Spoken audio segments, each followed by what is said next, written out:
and welcome to Taking the Scenic Route, Scenic Regional Library's bi-weekly podcast. I'm Steve Campbell, the library's director. Our podcast provides listeners with a closer look at the library, including interviews with upcoming program presenters, information about new and existing services, interviews with authors, book recommendations from our staff, and much, much more. So let's jump right in and get started. My first guest is Bryan Haynes. He's an internationally recognized artist who operates a studio and gallery in Washington, Missouri.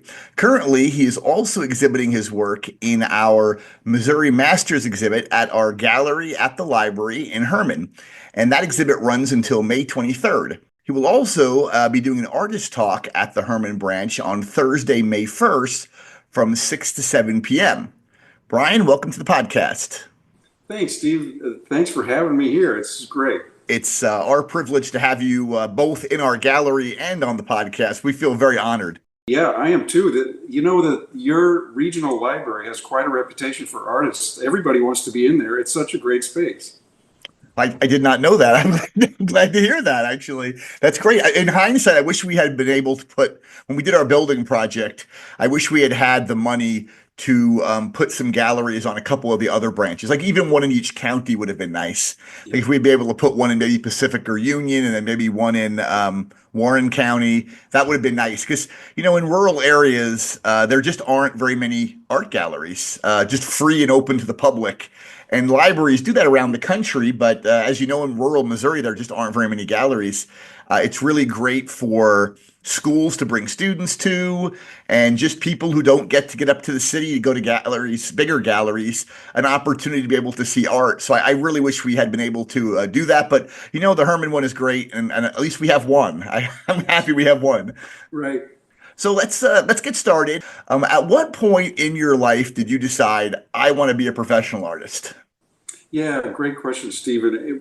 At my house growing up, it was just kind of in the air. My father was a chemist, but always wanted to be an artist. And I think both his sons became professional artists in no small part to fulfilling his dream, maybe. It became our dream. And there was just art books and there was just encouragement in the household. I would recommend to any young artist, get yourself to parents that are completely supportive. Well, that's really great considering, you think of a person, a parent who's a scientist, and of course you always hear about starving artists. So you'd think like a parent that was in the science or math fields, which are, people call those very lucrative fields typically, that they would be encouraging of a child to be an artist when there's a reputation of artists and musicians, obviously, that's not maybe the most, the field is going to get them the most personal wealth, at least when they're growing up. Oh, and that's true. But my parents went against the norm, and I credit them for encouraging. They said, follow your dream. And became our dream because back in the 60s, 70s, there was a golden age of illustration. We knew all the names of the top illustrators of the day and had their books. So it was just, we went out landscape painting, my brother and my dad and I, and it was just a common thing. Wow, that's amazing. That's great. Yeah. Did you go to art school or were you totally self-taught? No, again, my parents afforded us to go to a wonderful college. I first went to the University of New Mexico, but that was really just to get some academics out of the way because I was already accepted to the Art Center College of Design in Pasadena, California. It's still rated as the top design school in the world. Has film and car design and fashion and photography and then fine art and so many more majors that I have no idea even what they're talking about now. It's completely changed, but it's still top. And so exiting that school in California, I just started carrying my portfolio around as a freelance artist, never looking for a so-called real job, but just a freelance and knocking on Warner Brothers, Disney, Universal Studios, and getting work that way. So for those people who've never seen your work, how would you describe it? I know you've referred to it before, and on your website it's referred to as new regionalism or regionalism? Yes. New regionalism. How would you describe the look of your art to those people who haven't seen it yet? Yeah, I'm a representational artist. That means I paint the illusion of three-dimensional space on a two-dimensional surface. So, there's figures and there's landscape and there's things we know in it. But I want it to be realistic enough to draw the viewer in and feel that the space is real. But I want it to be magical enough to where they want to come with me and I take them to a new place, if that makes sense. Sure. Well, so I was on your, this is not, I'm a little going on a little bit of a tangent here, but I was on your website, artbybryanhaynes.com, and I was looking at all your paintings, pictures of your paintings that are on there, which I also saw at the gallery as well, of course. And I was just staring at them very intently, and I kept on thinking to myself, there's just something unique about the angles. Is this resonating with you, this question?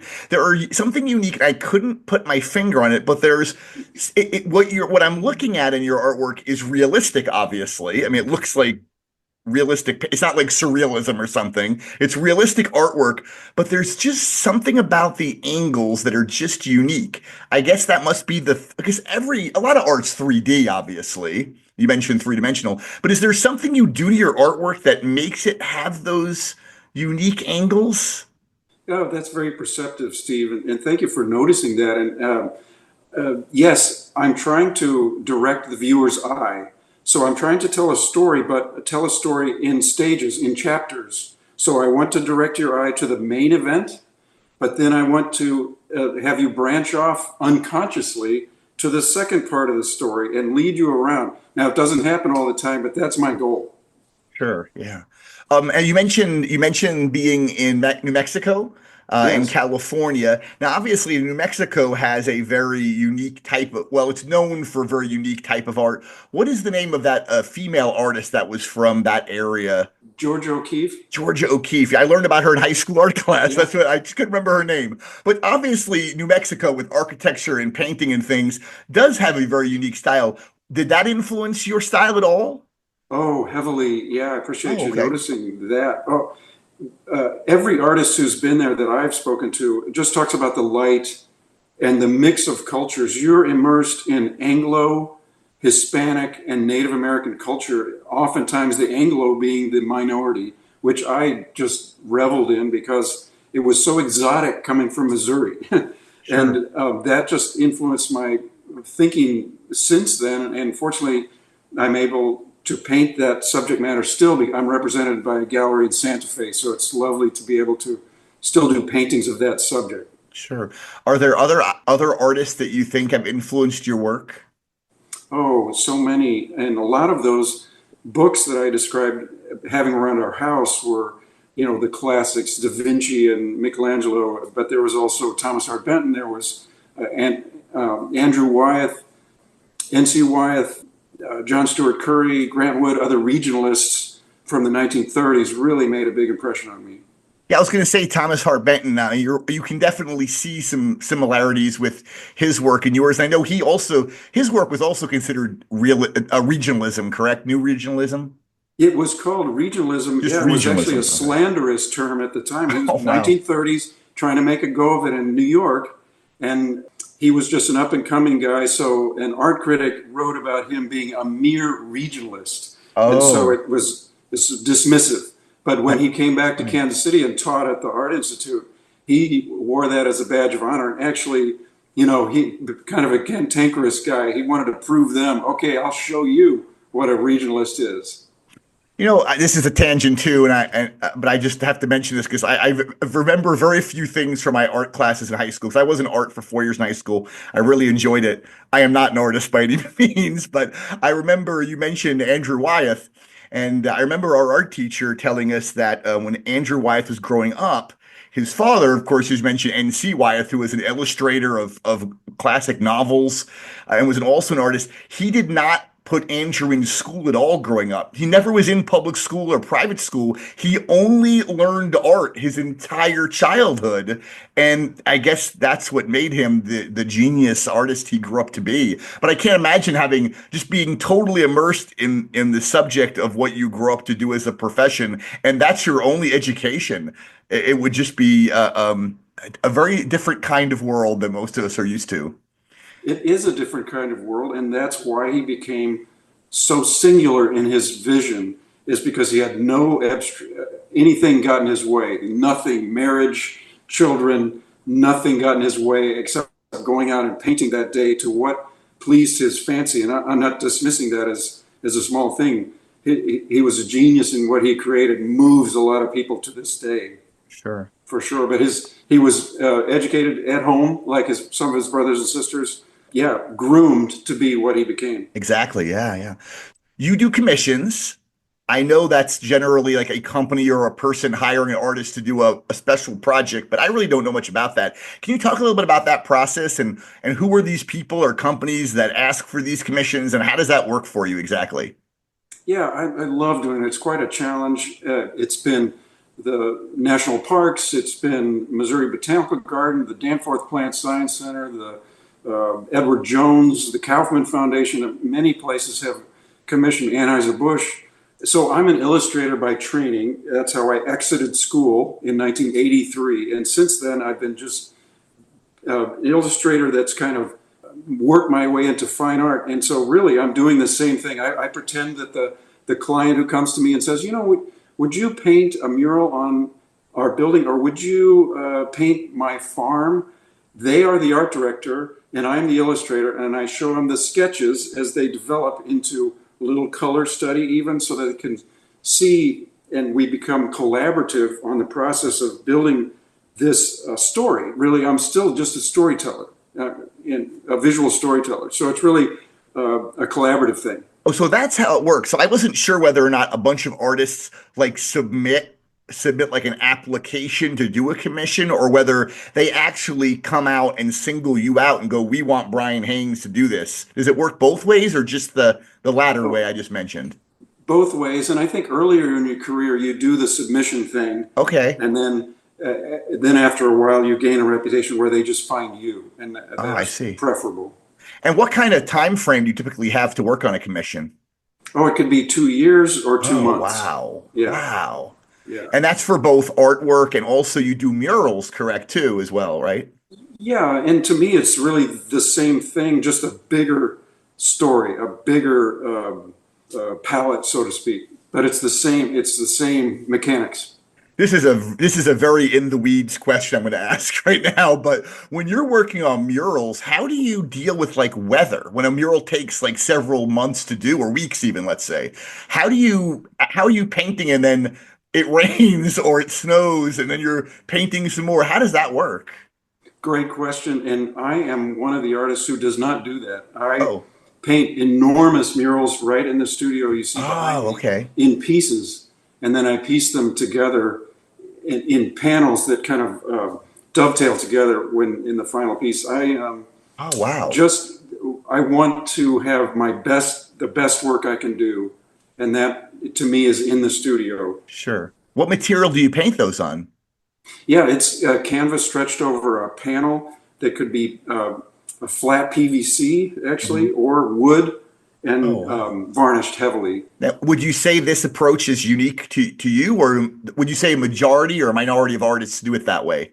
I think the minority do it. But now the digital world is making it able to print. Oh. You could do a smaller painting and it could be printed on surfaces that can be adhered like wallpaper. I mean, it's really changing. Sure. And changing how murals are done. Huh. That's fascinating. So you have a gallery and a studio in Washington. I have not been there, of course, but how long have you had that studio gallery operating? I guess it's been about 8 years now, which, yes. Wow, 8 years. And so are people able to come in and actually watch you work there? Yeah, I would say it's intensely boring. If you were, Oh, come on, that's not true. So this is my 42nd year as a professional artist, and all the years before that, I just worked at home.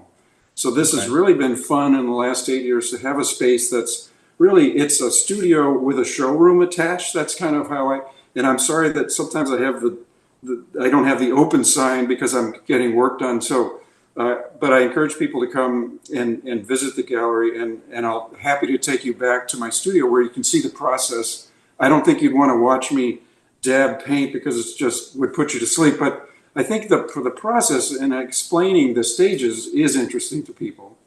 So people do come back and watch you. I mean, that is Yes. something that happens. What are the hours of the gallery over there in Washington? Well, loosely, noon to 5, pretty much every day. Yeah. Wow. So you have a lot of artwork at your own gallery, obviously, and then I mentioned you currently have your work in our gallery in Herman. Do you have where else can people see your original paintings and original work? Do you have work in galleries all over the country? You mentioned, I think, California or Mexico. You have something there as well, correct? Yes, there's a gallery in California. In Los Angeles carries a few pieces. There's a gallery in Santa Fe called Manitou Gallery, right on the plaza, which carries several of my works. And then I have a gallery in Ladue here in St. Louis, Codner Gallery. But Steve, I can barely produce works for my own gallery. Yeah, someone told me long ago, it's easy to get in a gallery. It's harder to supply them. And often my work just sells before it even gets hung. So, yeah, I also saw on your website that you sell prints. And yes. to be honest, I am totally oblivious as to how prints are even made. I always wonder that because you have this fine piece of artwork, and I'm wondering, are they taking a photo of it? Are they nowadays, are they trying to scan it somehow? But how do they do it without damaging the artwork? Can you explain to everyone who's listening how exactly an art print is created? Great question, Steve. And yeah, it's gotten so simple. I do it myself. So I create them right here in my studio and print them on canvas because that looks most like my original painting. So I take a very high digital photo of it, very high resolution, and then process that through my Macintosh computer and then do several test prints on this giant printer that has archival inks. And, and it takes years to learn how to refine that and do it properly. But I'd rather do that myself than have someone else do that. Wow. Because whenever I try to take a photograph of a photograph, and I know there's equipment to do that, and I don't have that equipment, I'm using like my phone, but I always get like bad shadows. Oh, I guess yeah. the software used or the camera used prevents that from happening. Or I take it outside, believe it or not, in a shaded area on an overcast day, and that has the most general light that is neutral that you can do. Now, I have the weave of the canvas I have to work with as well, so it's not easy. It took years, but I think I'm doing okay. Apparently so. Yeah. Wow. Wow. Well, Bryan, it's been a pleasure speaking with you today. Thank you so much. People can visit Bryan's website, as I mentioned, at artbybryanhaynes.com. The gallery is in Washington. It's open in the afternoons most days. Those hours are on, I believe, on his website. This has been a lot of great information about art, which I love talking about. Bryan, once again, is currently exhibiting his work in our Missouri Masters exhibit at our gallery at the library in Herman, which runs until May 23rd. He'll also be doing, don't miss, his artist talk at the Herman branch on Thursday, May 1st from 6 to 7 p.m. You can visit scenicregional.org/events to register for that program. Bryan, thanks so much. Oh, Steve, it's been really a pleasure talking with you. Thanks so much for letting me exhibit at the library. It's our honor. Thanks again. My next guest is Jessica Conlin. She is owner of Little Lost Kitchen in Warrenton, Missouri, and will be presenting Rolling Ravioli, a homemade pasta workshop at our Wright City branch on Monday, May 12th at 6 p.m. Jessica, welcome to the podcast. Hi, thank you. Thank you for having me. It's my pleasure. I guess we'll just get started and have you talk a little bit about your background. How did you Yeah, get involved with cooking and baking and those types of things? honestly, just ever since I was little, my mom cooks a lot. Like we always cooked everything, at home. Didn't go out to eat too often. I just remember as a kid, me and my sister playing restaurant at home. I mean, from little kids to probably too old for it. We just really loved cooking. And then the Cooking Network, all of those cooking shows, I just kind of got addicted to those in college as well. So no culinary classes, no degree in cooking, nothing like that? None whatsoever. Wow. Yeah. So your mom is your teacher. She taught you. Hands-on, yes, my mom, and then hands-on learning, experimenting, and that's the best way to learn anything, of course.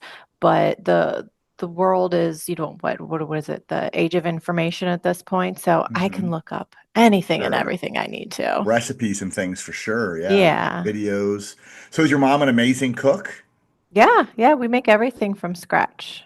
Oh, does she work with you too on the business or no? Oh, no, she's No, just good no, on her but own just then. it's Okay. just in my family growing Yeah. up, we make everything from scratch. So Yeah. buying pre-made things was just never part of my lifestyle. So when did you open up your business, Little Lost Kitchen? Actually, it was COVID. Oh, So it was 2020. I had experimented with the idea a little bit, and then COVID hit, which was March, and it was farmers market season. So we were just opening the farmers market. I had applied, I was excited to go. And then, we get this email back saying things are going to look a little different this year. But for me, it was my first a year. little different, a little. Yeah. Well, honestly, it was perfect because it basically required pre-orders. So for someone just trying to figure it out, that was perfect for me. So I was able Yeah. to really prepare and I wasn't throwing away any leftover pies or leftover pasta, anything like that. So it was 2020 when I launched. I was at the farmer's market for probably 3 years. And then honestly, like it's a great market. I love it. I have all good things to say about it. My business outgrew the market. So I transitioned into more events, personal events, cooking, different things like that. So, and that's what we're doing now is really focusing on those events. And then I moved into wholesale production for my dried pasta. So when you did it at the farmer's market, it was strictly a bakery. It was strictly I baked did goods. pies and pasta. So I, Oh, you I did do launched with pasta. both of them, fresh pies and dried pasta. I will be getting to that shortly. So those people who haven't heard about your business now that it's moved from, the farmer's market to an actual business, I guess, do you have a storefront? Or is this I out of your house? don't. So I'm in a unique situation. I am in between commercial kitchens. We are in the process of building the commercial kitchen on our own property. Okay. But with that, we're also building a new home. So it's been kind of a long time coming. Like we've been working on it for a while. So I feel like I probably announced this commercial kitchen build maybe 2 years ago, and we're still working on it because we're focusing more on the home. I just got well, I had a baby a year ago, and I'm due with another baby here soon. Wow. Congratulations. That's awesome. Thanks. So I am in between almost maternity leaves. So Sure. I was cautious about what to pick back up. I was planning this pregnancy back to back. So I don't have a storefront. I probably will never have a storefront.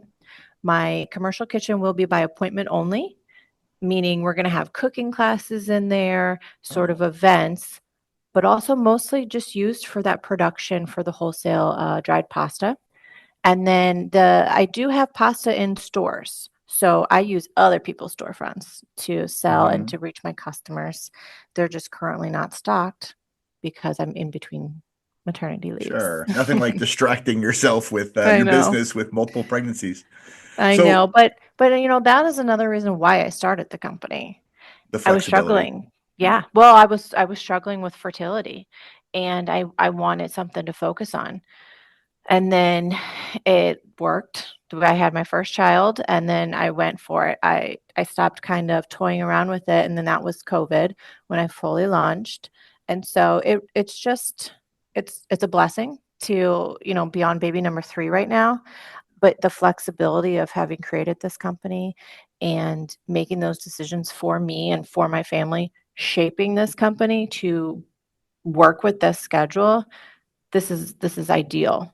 So Sure. I'm excited to come back bigger and better than ever for 2026. Well, and a lot of businesses make a mistake. They open a storefront and there's so much overhead involved in that. Yeah. A lot of them are almost doomed for failure from the beginning because of the expenses they have. Yeah. So really getting to work out of your home and especially like you mentioned with the pre-orders where you know exactly how much you need in advance, that's great. So you Yeah. all And my people, customers are fabulous when it comes to that wholesale for pasta because they really allow me to be flexible, at least most of them. And I'm open with all of them. Do you want specific flavors and shaped noodles, or do you want me to just kind of produce what's selling and what's hot and what I've got next on the queue and the machine? And most of them kind of, yeah, just bring me, X amount of bags of what you've got and we'll get it sold. So it's awesome having that flexibility too. So, what's the connection between pasta and baked goods? I know it's dough, I get that, but what's that connection? Is that just it's just dough related? Is that what it is? None whatsoever other Oh, than dough. nothing. Oh, just dough. Okay. The only other thing that they have in common, they both take some time to master. So very different dough, very different ways to master that dough. So I just like them both. Sure. And I have a skill for both of them. There's a market in this area for both of them. So I couldn't choose. And I'm happy that I'm doing both, even though you're right, they really don't have anything to do with each other than one can be a dinner and the other a dessert. Sure. We'll say the dough thing. The dough thing sounds good. Yeah, So the I dough. noticed on your website also that people can order pies, baked goods, pasta, like even lasagna and ship it. How do you ship lasagna and how do you even ship pies, to be honest? The pies are tricky but doable. Making sure that they're individually wrapped inside the pie box and Okay. then bubble wrap or craft paper, making sure it doesn't slide around. That's kind of key. And then wrapping them again and then more just paper. Keeping them from moving and sliding is what's going to help those work. And I only ship certain flavors. So obviously, I'm not going to ship anything that needs to be refrigerated. What doesn't need to Um, be refrigerated, I guess? a lot of the fruit pie or most of the fruit pies do Oh, not need to be really? refrigerated. Do you So like there vacuum is, seal them or anything like that? I don't vacuum seal them. I just use enough saran wrap that it's all wrapped up and fresh. Sure, yeah, And then I take those fragile stickers and I just slap it all over the box. yeah. Hopefully they read them that this side should go up. Yeah, no kidding. And lasagna doesn't need to be refrigerated or anything? I don't ship the Oh, you lasagna. don't? Okay. So actually, the website which you were looking at, Yeah. it's primarily used Thanksgiving and Christmas, Okay. which is why the lasagna is even still up there, just because I haven't taken it down. Okay. But I typically offer that around the holidays only. I was confused Um, thinking you were mailing lasagna yeah, to people. I was like, how is that working? That doesn't make any sense. that'd be a lot. That'd be a lot. Yeah. Oh yeah, do not sign me up for that. So you're presenting a program at the library, like I mentioned, on making ravioli. What should people expect at that class? Is this a demonstration? Are they gonna actually get to do anything themselves? Oh yeah, they'll be getting in there. They'll be making their own ravioli. So it's a really fun event style that I do. So what I'm going to adapt it from is like a private party. So I'm going to be bringing all of the kits, so to speak. So everybody will come in, you'll have your table, you'll sit down, you'll have your flour, your directions will come from you verbally. I might provide like a recipe here and there. But essentially, you're going to be making your own dough, you're going to be rolling your own dough, and Wow. then you're going to be creating your own ravioli. So we'll talk about a few different options that they have. A lot of times we just use those molds, or there's different ways to fold the dough itself and get like different shapes for your ravioli. And then I kind of have like a place card with their name on it. So when they're done, they can bring it up to me where I've got the stove and the water boiling. I cook their ravioli and I serve it right back to them. So anything you make, Steve, you cook, or I cook and you Sure. eat. So Yeah, you're yeah, not yeah. eating, anybody else's hand rolled stuff. In case they mess it up, Uh, you don't want to eat someone else's stuff. so you eat your pasta, but then I offer like a different sauce. I think at the ravioli, we're just going to keep it simple and just do the one sauce, being a little smaller kitchen that they're bringing in. Hmm. And it's going to be fun. I mean, it's a very laid back, casual event, but you really learn a lot and you get a feel for what the dough should feel like so that if you do try to do it at home, you might start getting the idea of too wet, too dry, and you see how that Hmm. reacts with the dough. How long do you boil Very pasta like quickly. that? So fresh pasta can boil anywhere from like 2 minutes to, Oh, wow. we'll say 2 minutes to 5 minutes. Obviously, ravioli, you've got a little bit of filling in there, mostly cooked. Like you're not going to go put raw meat inside of the ravioli. But we do a lot of like cheese raviolis too. Hmm. Those, I mean, once those start floating, those are done. anywhere between 2 to 5 minutes because it also depends on the size of Sure. your ravioli. What are you putting in these? I Is think we this landed on cheese and we cheese? were going to do meat sauce. Okay. I'm a big fan of the beef ravioli, but Yeah. even the frozen ones in the store when I get the beef ones, they only cook for like 5 minutes also, the frozen Hmm. ones. They're really quick. Yeah. Yeah. So do you make other types like the beef raviolis and other things like that at your store too, or no? Oh, yeah. So I don't do a lot of selling of the ravioli pre-made. I've dabbled with it here and there. Hmm.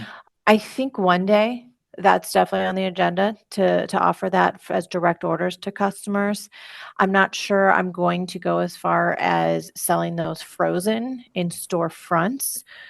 I do, of course, have I did and I will again one day have all of the proper FDA inspections. There's just a little bit more to it once you start involving freezing beef or even freezing cheese, because if you have like raw egg in there and stuff, Hmm. just a little bit more to it that's not going to be the first on my list of things to tackle. But I do love good fresh ravioli that Hmm. They're my favorite. it's on the agenda.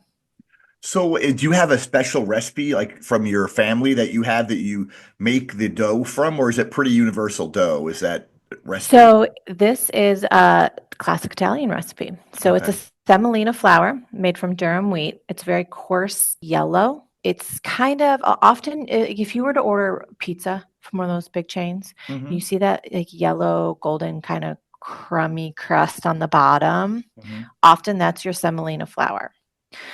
So you just mix that with water, and that's it.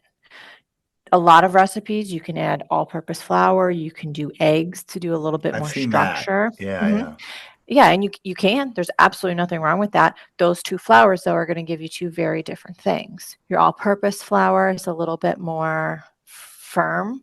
Your semolina flour is gonna do a little bit softer dough. The reason that Americans, we do a lot of the all-purpose flour is because it's what we have.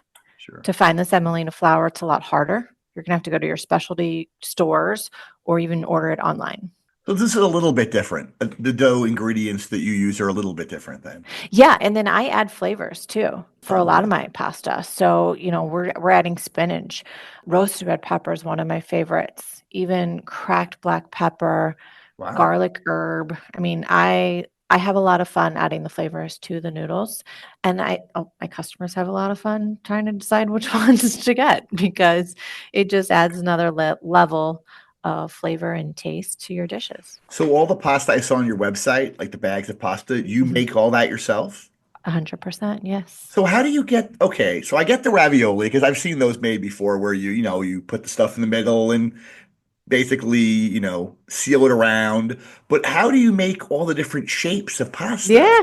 So you're talking about fusilli, which is kind of like your corkscrew. There's Yeah, one that called looks gnocchetti, which is almost like a shell because it's kind of like rolled into itself.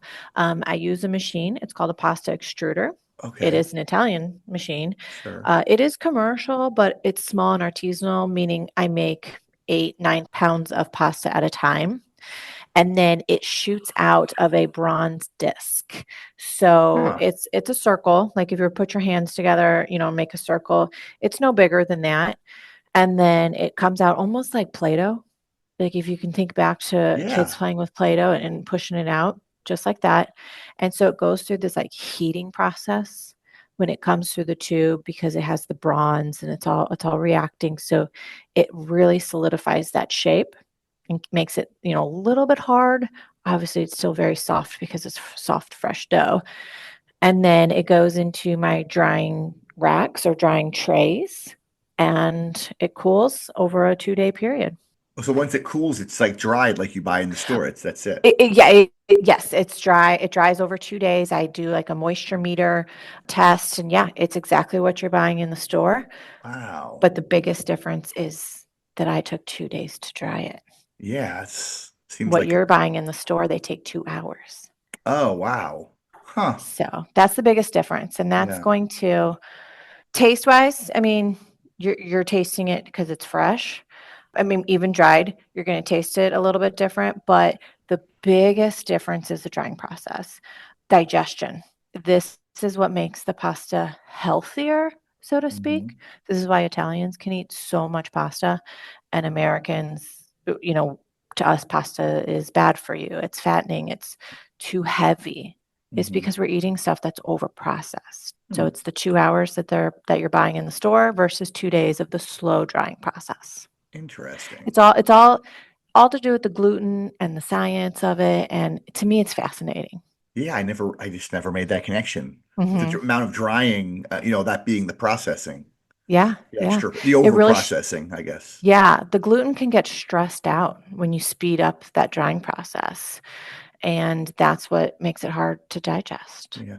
You said you sell things in stores now or just on your website right now?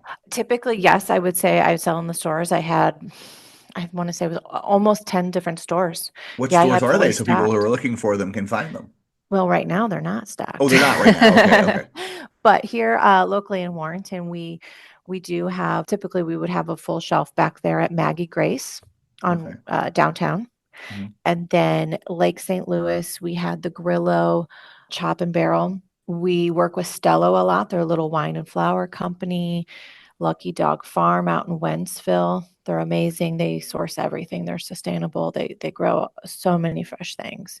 So there's definitely a lot of customers or a lot of stores that we were in and we will be back to in Once your kitchen 2026. opens. Yeah, once your kitchen Yeah. opens. Next year, you said it's gonna open? Yeah, yeah. I'm gonna have this baby, I think, end of July, beginning of August. So I'm gonna take a few months off. So we're gonna see how much of the kitchen we can get done while I'm on leave, and Mhm. then stagger coming back a little bit, but definitely 2026 be back up and bigger. Do you ever, or have you ever thought about, or do you have any sauces? Do you do sauces at all? Making sauces for I sale? make everything from scratch. I've not sold them. Mm, Again, that's another one of those things where when you put meat and tomatoes in a jar, sure. whole nother level of getting the FDA inspections approved and involved. I'm not above it. I just don't think that that is on my radar at this point because the noodles is just my focus. Sure. Yeah. But I do events like this with the ravioli. I'm Mhm. making that sauce. I'm Yeah. bringing that Wow. sauce, and I can tell you all about the sauce and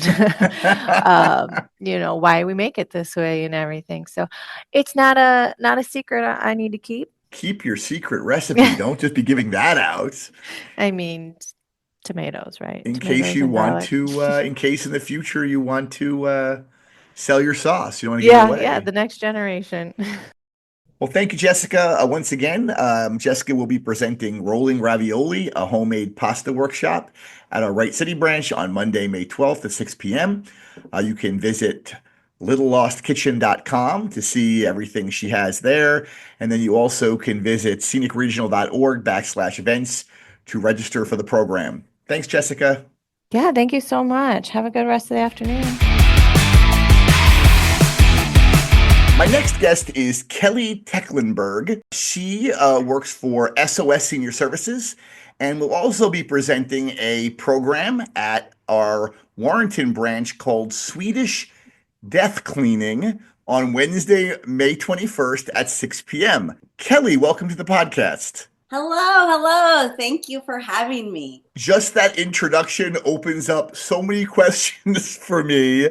Let's begin by talking about the company you work for. I guess that's the easiest step, I suppose. Yeah, that's probably the most simple explanation. What type of assistance does SOS Senior Services provide for people? So, our company specifically is there to assist with adults 55 and older with their moving, packing, decluttering, kind of an all-in service place. So, it is a form of Swedish death cleaning, but the term is not a new one, which we'll dig into a little bit later. But that's where we're there to support. A lot of our clients are typically moving from maybe their long family home and downsizing and going into maybe a senior living facility. And with that, we're there to help them as much as they need, whether it's, oh my gosh, we have to declutter, sell, get rid of things, or if it's simple of it's packed, we need you to help move us to this place, unpack us, and get us settled. So when you have a person like you or a company that comes in and they're helping a senior citizen downsize, a lot of people have emotional attachment to these belongings. Do you help them with that too? Exactly. And I would say that kind of what makes it Swedish death cleaning. And again, not a common term. Not something the company wants you to use in reference Yeah, to their like death is, services. nobody likes to use the word death. So I love the fact that Margetta wrote this wonderful book, and she is from Sweden. And with that, I'm able to use those words and say it's also a reality TV show and Oh, kind of really? explain. Is it? Is that It a reality is. TV show? It So is. the name of the book was also Swedish Death Cleaning. Is that accurate? The book you just Correct. mentioned? It's called The Gentle Art of Swedish Death Cleaning. Okay. And the author's name again was? Margetta Magnusson. Okay. So your program at the Warrenton branch is like basically talking about this book.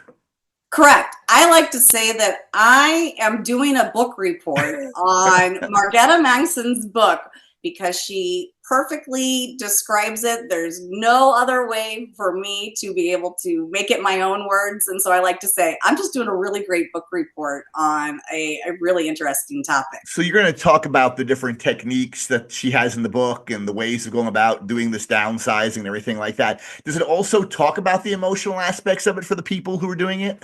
Oh, very much, very Okay. much. And that is something that I like to think is what is a plus up from generic services of that. And when I'm working with seniors specifically, I know that it is their life story that we are looking at and packing up and maybe putting in keep, trash, donate piles.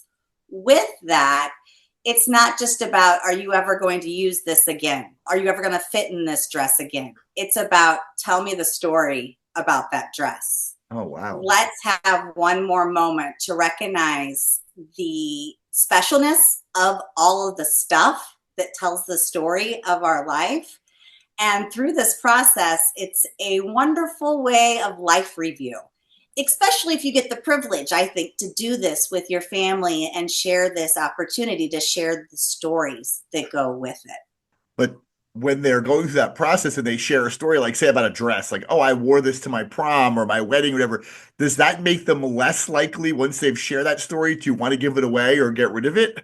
But I think you're going to get this satisfaction of going through a life review and that you're telling these stories and you're going. Sure. And the point of what you're doing to go through is to downsize. Sure. If you want, I can kind of even go back and like let go and to tell you what the Swedish word means and kind of how that term came from. That'd be great. I would love that. Yeah, I like to say, first of all, Swedish death cleaning, it is not sad. The Swedish term for it is dostanding. D-O-S-T-A-D-N-I-N-G. Dostanding. D-O means death. Standing means cleaning. And what I find really fascinating in the Swedish terms, it's meant to just remove unnecessary things to make your home nice and orderly for when the time is coming closer to leave the planet. And it's like I say, it's almost like it's nothing new about it, but it's a new term. And in reality, it doesn't really have anything to do with age or death in a way. And I think that was kind of the point of her book as well. Even though she's 80 talking about it, this is a process that we can go through with our stuff all the time of just, going through so that we create nice and orderly for as we get closer to leave through it. Because someone could be retiring at say 60 years old or 65 years old and downsizing to go to say a senior apartment, but they could end up living to be 90. So it could be really honestly decades before they pass away. So I guess maybe throwing in the death cleaning portion might be a little disingenuous, or not disingenuous, but that connection might not be there necessarily. It can be challenging, and I'll say I will be a little bit of an advocate on there because I am someone that I like to say we're death positive. And by being death positive is that I'm just not afraid of the word death. Sure. Because I think that is a really scary word for a lot of people. Sure. And specifically too, we don't like talking about death, and especially adult children talking about it with their parents to bring up these topics. And I just kind of say, like, I just don't want us to be afraid. And I'm hoping that talking about this book, Swedish Death Cleaning, is a way to talk about death. And I think I'm passionate about it because everything that we love will die.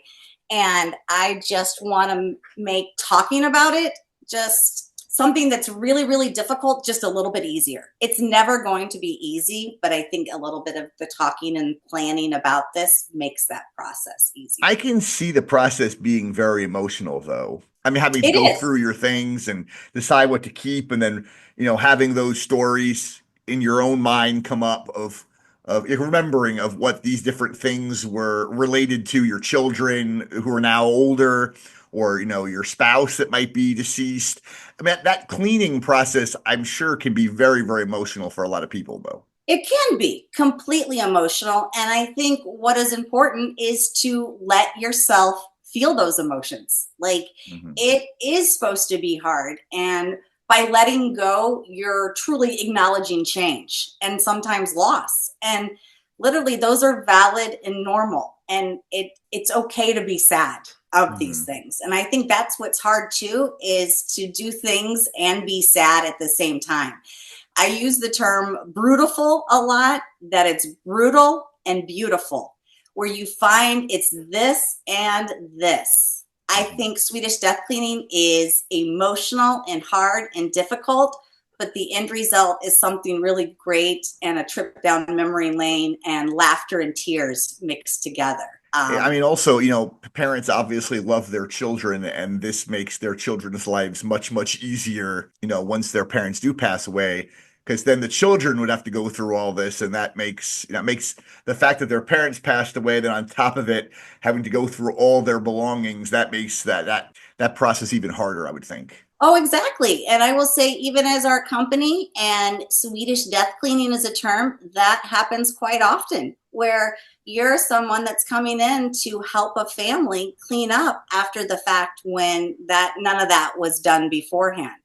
So I'm quoting Margetta in the book as well, but she had said something to the frame like, we spend our lives telling our children, clean up after yourself, clean up after yourself. Margetta says, this is the way parents are supposed to clean up before we die. Sure. That's ironic. I do tell my children to clean their rooms up all the time. So we'll see if I can not be a hypocrite when I get really older, and whether I'll do the same thing or not. I mean, as I'm in this business, I have a husband with over 100 He-Man characters on display, and that's just one of the collections. So as I think about what it's going to be like to Swedish Death Clean with the man that I'm married to, it's not like this house is ready and perfect for it. Well, there's so many stories and emotions that go with it to tell our stories. I like to say it's the ordinary things that truly are extraordinary. And through this process of Swedish Death Cleaning,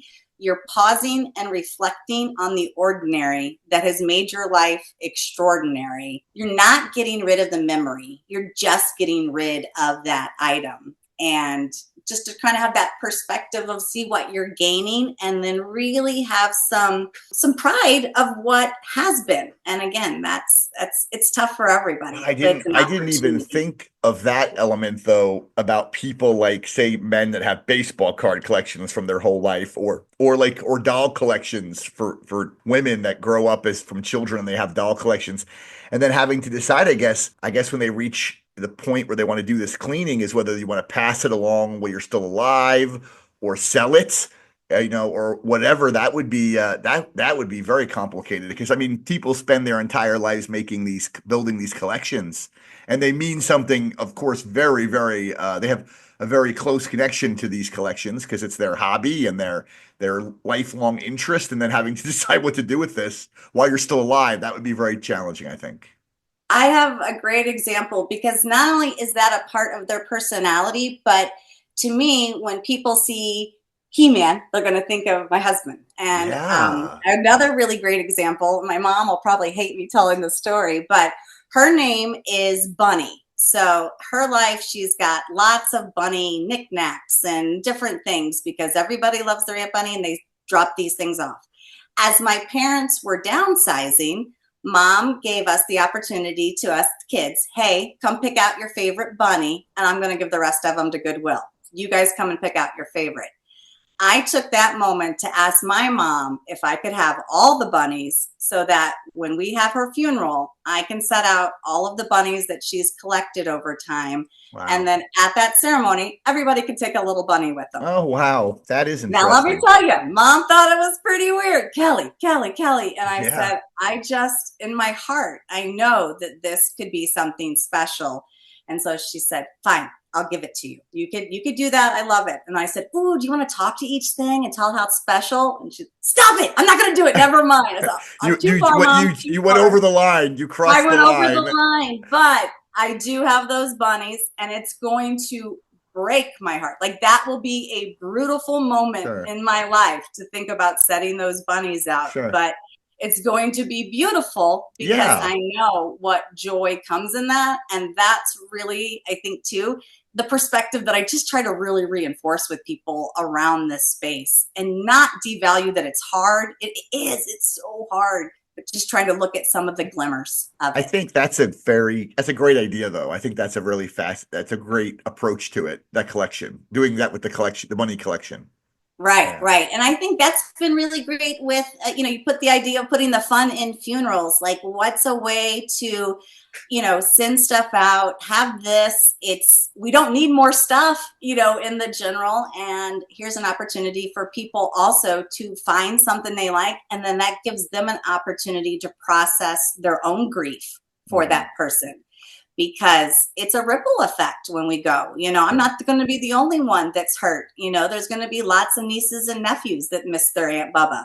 Mm-hmm. And so I think that's what's kind of neat too through this process and talking about that. And then from there, maybe they talk about, I would like this song at my funeral or this. And then you're having some even deeper, further conversations, which are really great to have, because when the time comes to say goodbye, there's so much emotion.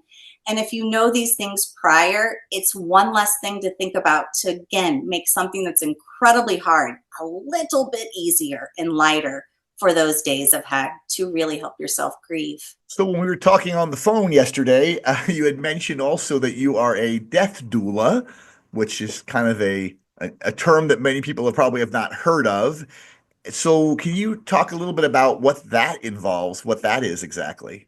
Yeah, I think many people have heard the term as like a birth doula, and it's the same concept, but it's the other end. So we know how babies and help mothers bring children into lives and support afterwards. And kind of the idea and the term of death doula came from the opposite end. How do we support the patient, the person, and their families prior, during, and after a death? So also too, I'd say as a death doula is that they are a non-medical professional. So when you have your team, say specifically on hospice, you have your doctors, you have your nurses, you have your social workers, you have your chaplains.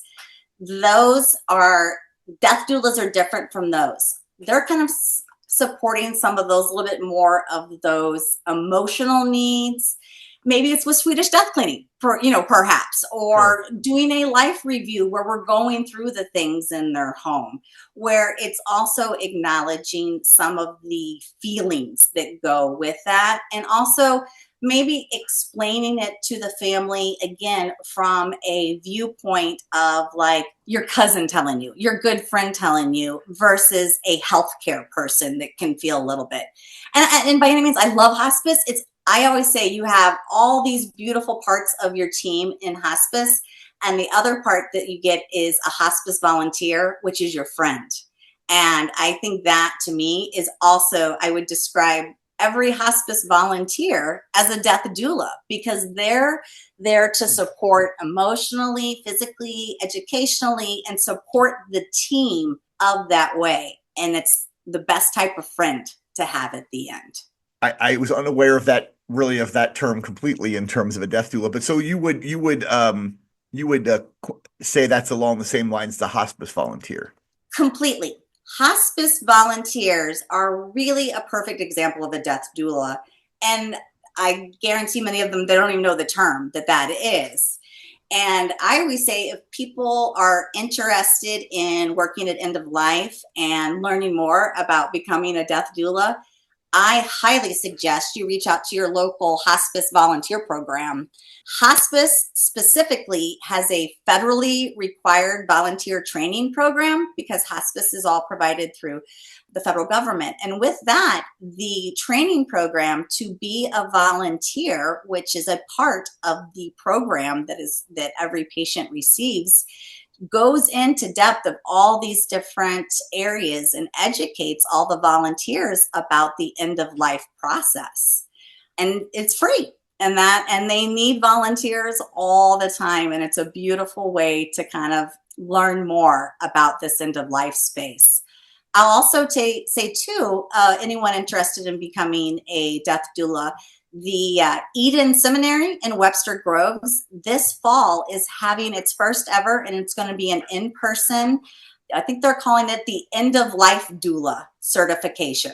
So sometimes the term has been death midwives, death doulas, end of life doulas, but I believe this certification will be a end of life doula certification through Eden Seminary, and also many programs online. So once you hear the term death doula, and I've said it, you'll be amazed at where this word starts trickling. And yeah, I was going to say you'll start noticing it everywhere now. Yeah, or I'll start noticing it everywhere now. For sure. So one last thing before we wrap up is that you also mentioned that you were a member of, while we're on all these topics about death cleaning and death doulas and hospice, pretty dark subjects for some people, you also mentioned that you are a member of the Odd Fellows, which I have heard that term and that organization many times, but I had no idea what they really did, like what was the purpose of the organization. And you were telling me, and I thought it was very interesting.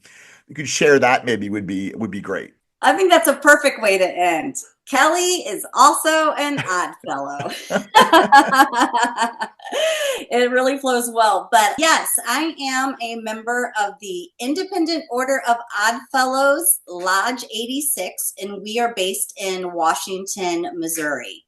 It's a fraternal organization that really focuses on like full fellowship, community service. But what's unique about them is that they are specifically helping educate orphans, take care, relieve widows, and bury the dead.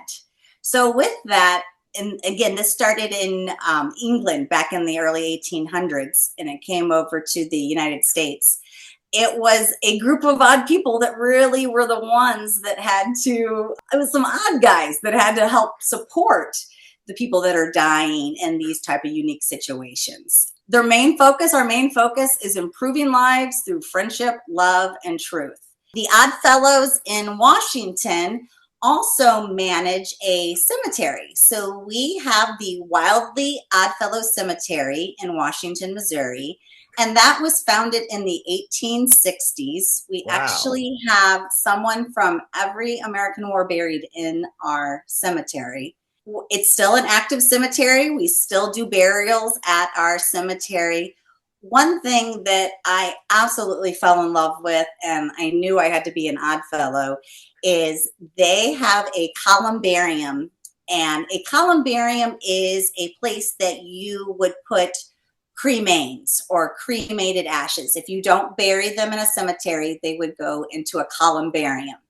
And we have a columbarium that was built 12 years ago to be a place to intern all unclaimed cremains for the entire state of Missouri. Wow. So we could have a whole nother episode on the issues of the amount of people that get cremated and never picked up. It's an amazingly a bigger issue than some realize. And our columbarium here in Washington, Missouri, we can intern up to 12,000 cremains, and we currently have 3,000 just after 12 years of operation.